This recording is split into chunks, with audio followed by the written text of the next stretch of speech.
New tonight, homeowners worried about the new neighbor that could move into their community. They found out about plans to add a group home for teens on their street.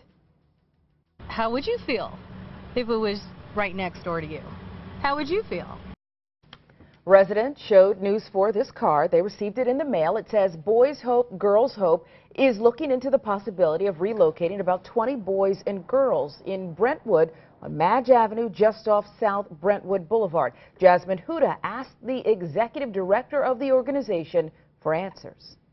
I don't know what it'll do to property values. I don't know, these are other things you have to consider. Residents hope Boys Hope, Girls Hope will reconsider a proposal to build 2 group homes here, one for 10 boys, the other 10 girls. We think this is a fairly good size. Executive Director Brian Hipp told me he chose this site because it's not far from the city and many of the teens' families.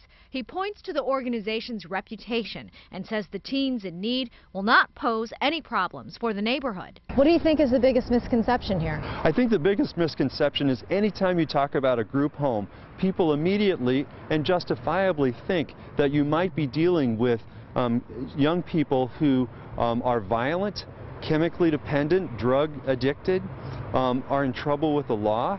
That is the farthest from the truth. There's a lot of people who also say, oh, you need to be more open to it. I think it's a good thing because, there are kids that are supposed to be like scholarship kids.